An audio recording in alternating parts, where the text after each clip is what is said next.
السلام عليكم ورحمة الله وبركاته. ازيكم يا اصحابي؟ عاملين ايه؟ يا رب دايما تكونوا بخير وفي احسن الاحوال.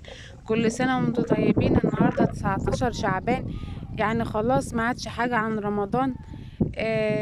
لسه يعني 11 يوم بالظبط عن رمضان. ربنا يجعله رمضان سعيد علينا وعلى المسلمين، وفرحنا وفرح أمة محمد، اللهم امين. فلقيت النهارده الجو جميل، قلت لازم ان انا اخدكوا جولة وسط الزرع، وسط المناظر اللي هي المناظر الطبيعية. ما شاء الله. ادي معايا اللي هي الغلة. ادي كده سنبلة الغلة زي ما انتم شايفين كده. انا كنت عملت لكم فيديو قبل كده وهي والغلة لسه صغيرة. دي طبعا بقى ايه؟ سنبلة الغلة يعني القمح. ما شاء الله. عايزة اقولك ان الغلة ديت برضو بنحصدها امتى؟ يعني بنحصدها بعد شم النسيم كده، يعني ان شاء الله بعد رمضان ان شاء الله. طبعا السنبلة الغلة ديت بتلاقي كده خلاص اصفرت كده، بقت خالص بدل الخضار ده بقى اصفر خالص. فبنقوم حاصدين الغلة وكده. ما شاء الله. اه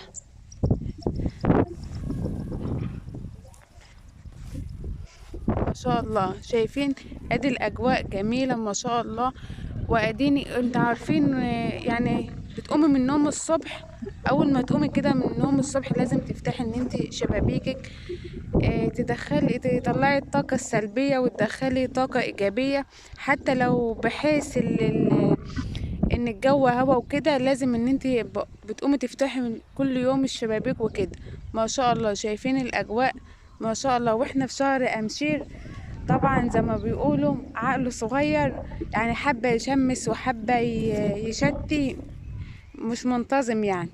وادي برضو معايا اللي هي البسلة اهي. ما شاء الله. ادي ايه؟ ادي البسلة. بسلة ما شاء الله، بسلة سكرية ما شاء الله اهي. بس لسه طبعا لسه ما كملتش وكده عشان الانفار تجمعها. لسه اما الحبايه بتاعتها تتملى خالص بيقوموا الانفار جايين وجامعينها اهي. ما شاء الله اهي.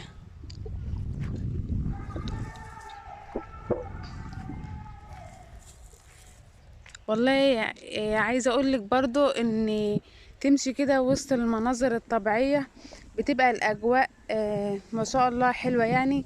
وصلوا على النبي يا حبايبي طبعا في الكومنتات. ما شاء الله. انا كنت بصور لكم، اما لقيت الجو حلو قلت لازم ان انا اخدكم جوله معايا وسط الارض وكده، وسط الزرع وسط المناظر الطبيعيه. اديني انا ما صورتلكوش قبل كده وسط المناظر الطبيعيه اللي هي دي. ما شاء الله.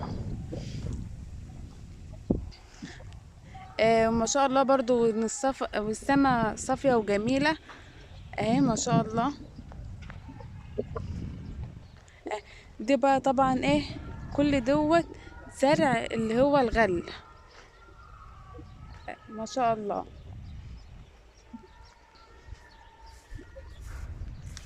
وبرضو معايا كده اللي هي ايه؟ اللي هي بقى ايه؟ البنجر. طبعا لسه البنجر ايه؟ لسه ما اكتملش وكده عشان ايه؟ الناس تحصده. ما شاء الله. برضو بيبقى الناس بتحصده، يعني الانفار بيحصدوه يعني بعد، يعني ممكن يكون في رمضان، لا بعد رمضان او في رمضان حسب الزرع بقى. في ناس بتعمل بدري وفي ناس بتعمل متأخر، حسب الزرع اللي انت بتزرعيه. ما شاء الله. وبرضو ايه؟ ومعايا برضو اللي هو ايه؟ الزرع اللي هو الفول، الفول الاخضر. اه ما شاء الله. زرع فول الاخضر.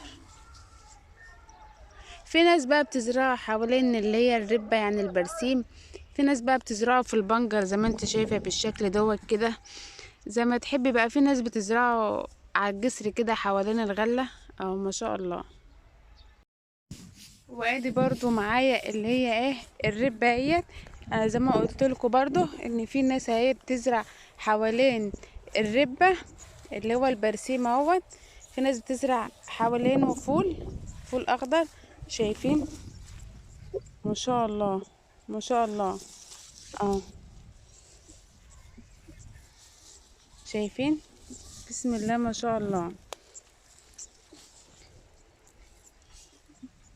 اه،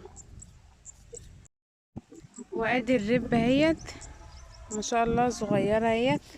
اه، شايفين الاجواء ما شاء الله. الجو كان فيه نسمة هوا بس ايه، نسمة خفيفة وكده ما شاء الله. شايفين مناظر بجد طبيعية جميلة ما شاء الله. شايفين الفول؟ بسم الله ما شاء الله، بسم الله ما شاء الله. وادي ايه، وادي ما شاء الله. شايفين؟ كنت صورت لكم في الفيديو قبل كده اللي هو انا كنت زارعه معاكم، اللي هو الزرع ده كنت زارعه معاكم طبعا، اللي هو الشبت والبقدونس والكزبره واللي هو الثوم الاخضر. شايفين ما شاء الله كبر اهوت، بس لسه طبعا لسه طري، لسه هنسيبه يستوى في الارض يعني وكده، وبعد كده ايه نخلعه من الارض ما شاء الله. وادي شايفين ادي الشبت اهوت خلاص. الورد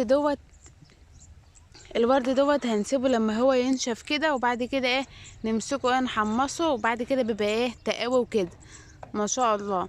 عايزه تزرعيه بقى، عايزه تزرعيه في عندك مثلا، لو عندك جردل بتجيبي فيه ايه شويه شرب او شويه طينه يعني، وبتعملوهم ميه، وبعد كده ايه بتزرعي فيها اللي هو الشبت والبقدونس ده، بتحطيه بقى في البرندة، بتحطيه مثلا على السلم، بتحطيه بقى ايه على السطح. وكل ما تيجي تطلعي تعملي شبت او كزبره عايزاهم يعني محتاجاهم في الاكل وكده، فتطلعي على طول من الجردل وكده. تقطعيه كده بالسكينه، وبعد كده ايه تمسكيه تخرطيه بقى زي ما انت عايزه ما شاء الله. اهو. وادي طبعا معايا اللي هو السيريس اهوت بقى بسم الله ما شاء الله. احنا بناكل منه برضو، والجيران بيجي ياخدوا منه وكده ما شاء الله. اهو.